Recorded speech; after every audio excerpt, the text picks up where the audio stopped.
Hello everybody and welcome back to Red Eagle Politics. Make sure you guys like this video down below and subscribe to the channel if you are new. So Donald Trump and Kamala Harris currently in a dogfight in the polling. We've already covered the fact that we do believe that polls are overestimating Harris right now due to a response bias. That's not really the point of this video, but what is true is that in terms of the five-way race, because Biden's out of the race, it seems like Harris has consolidated some Democrat support that was going for RFK Jr. And if you look at the five-way race, which was helping Donald Trump, and Donald Trump was leading by more in the five-way race before Biden dropped out, it's kind of gone back to baseline. Some of that may be from, Stein and West polling at lower numbers, but also Kennedy is polling at just 4.5%, when earlier this cycle he was polling at 7, 8, you name it. And by the way, third-party candidates usually do not end up overperforming their polling. They usually underperform them, as a lot of people will answer polls that don't like either candidate, park their vote for somebody like Kennedy and either not show up or come home to one of the two major candidates. So either way, it does seem as if he is hurting Donald Trump at this point in the polling, and maybe nationally not so much it's showing up. But if you look at the state polls, Arizona, in the two-way race, Donald Trump leads, but in the multi-candidate race, Kennedy is eating into Donald Trump's vote share. And if you look at Nevada, for example, he's up by 2.3. That goes down to 1.3. Wisconsin, Harris is up by 1. In the five-way, she expands to 1.7. You look at Michigan, she's up by 2.4 in the five-way. She's only up by 2 in the head-to-head. Pennsylvania, Trump's up in the head-to-head. In the five-way race, she leads by 2.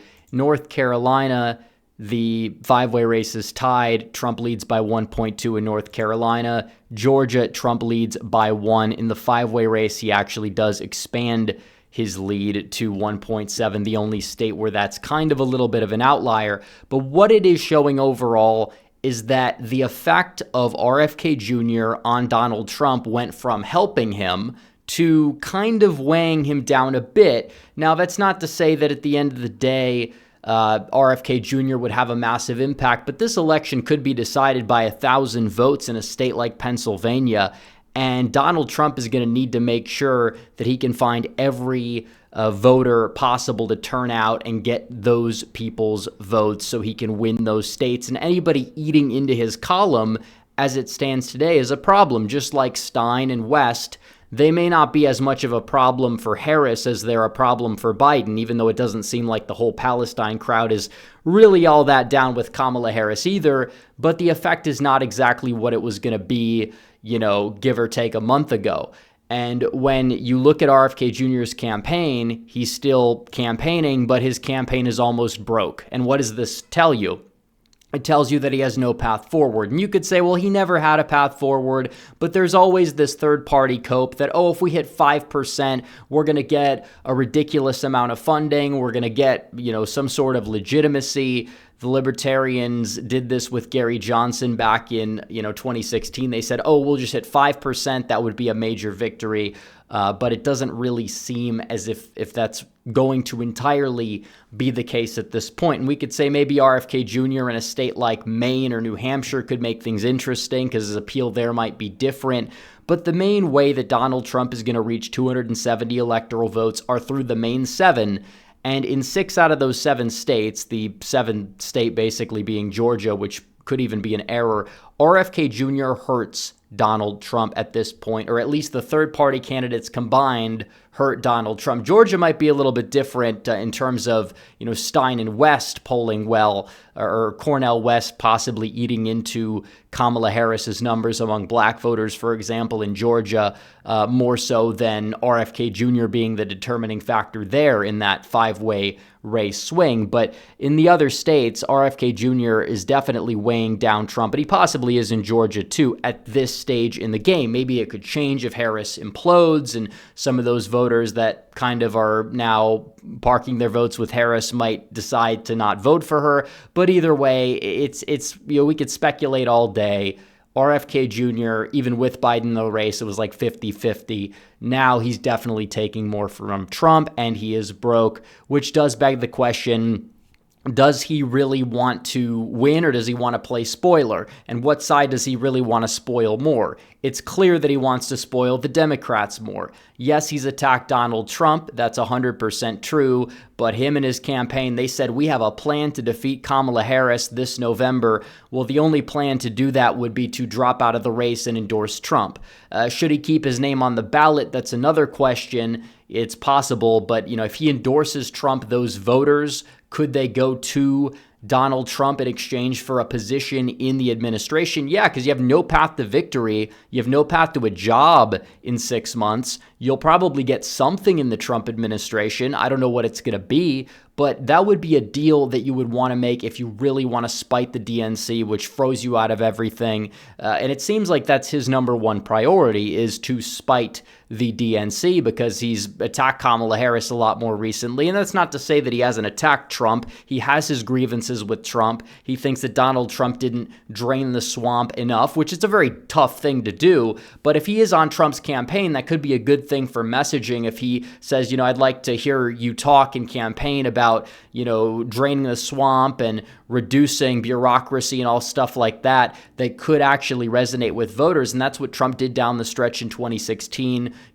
Drain the swamp wasn't something that really entered the, public campaign until late in the cycle, when he decided to unveil his 100 days agenda. And having RFK Jr. just like in the war room in that regard, maybe it's a strength in terms of campaigning too, and also getting maybe just a sliver of that 5% in the polls. Even if it's 1% going to Donald Trump, that is still huge, because Trump gets an endorsement of the third place candidate who has maybe some pull over some voters.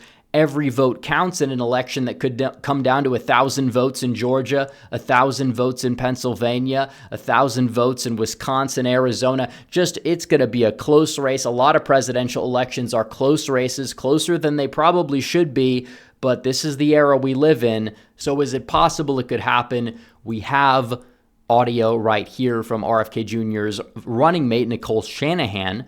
She has basically admitted that it's very possible that they do team up, and we can take a listen to this clip right here, and this is really something. There's two options that we're looking at, and one is staying in, forming that new party, but we run the risk of a Kamala Harris and Waltz presidency, because we draw votes from Trump, or we draw somehow more votes from Trump. Or we walk away right now and join forces with Donald Trump, and we walk away from that and we explain to our base why we're making this decision. So it's evident they're not making a deal with the left, and that's technically a good thing. The question is, will they make a deal with Donald Trump? Because they don't even have a pathway to 5%. Maybe with Biden in the race that they did. If Biden would have kept imploding, and he might have bled support to RFK Jr. just because a lot of people will never vote for Trump because they have TDS. But the truth is that in the five-way race, which always will overestimate the third party support, you look at this, he's not even at 5%.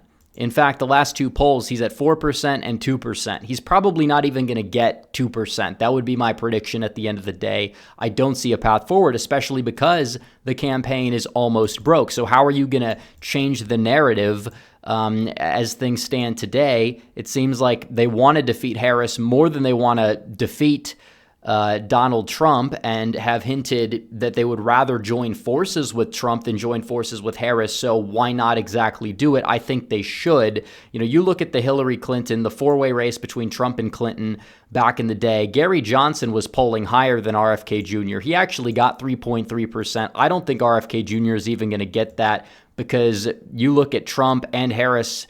This is Trump and Clinton back in 2016. The final results, Trump is polling above his final result. Harris is polling right around there. You look at the RCP average here, you see a very similar thing going on, where in the four-way race, Donald Trump was not polling, much below that. But either way, the third-party candidates consistently don't hit their targets in the final tally.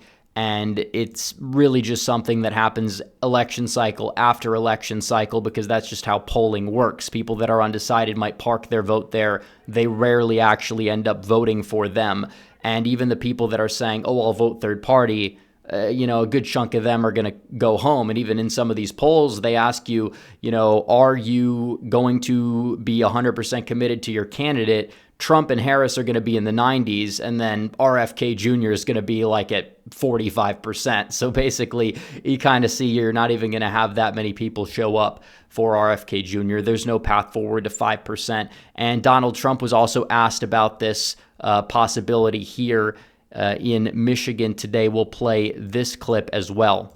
Can I ask you about RFK? Because just moments ago, his running mates said that they were considering endorsing you. Have you considered him for a role in the administration, and what role would that be? Well, we haven't, but I would love that endorsement because I've always liked him. Would you also consider putting him in the administration? You're asking me a very unusual question. I haven't been asked that question yet. I like him a lot. I respect him a lot. I probably would if something like that would happen. So basically, it's guaranteed. And it is ironic because Trump was recorded in a phone call with RFK Jr. about a month ago. They kind of were talking about this sort of thing. So it's definitely something Trump probably has thought about. And he kind of gave away the answer. If RFK Jr. drops out and endorses Trump, he'd get some role in the administration, maybe doing something with the CDC, something with, medical freedom, something in that department, which would be a smart thing to do. RFK Jr. as a candidate, there's a lot of question marks. I do not like the guy in terms of his, past on a lot of different stuff. But again, every candidate that's a third-party candidate, there usually is something you could look at and say, hey, they're good on this. Let's put them in the cabinet for this. And that makes sense. So Donald Trump getting his endorsements a net positive, I would welcome it, even if I don't agree with RFK Jr. on everything. And I'd encourage every potential RFK Jr. supporter to vote for Donald Trump, because there's just too much at stake to waste time with novelty candidates, novelty votes. You're just throwing your vote away. You're not going to be able to have any right to complain about a potential Harris administration for the next 4 years, if that's the case. So everybody needs to do their part and get out and vote this November. But if Trump gets that RFK Jr. endorsement, that would be an absolute win for him, even if it's just like getting 0.3% of the electorate, because every little bit helps at the end of the day. So anyways, guys, thanks for watching this video. Like this video down below, comment down below, subscribe to the channel, hit the bell for notifications so you never miss another video. Follow me on social media. The links are all in the description down below, and I will see you guys in the next one. Red Eagle, out.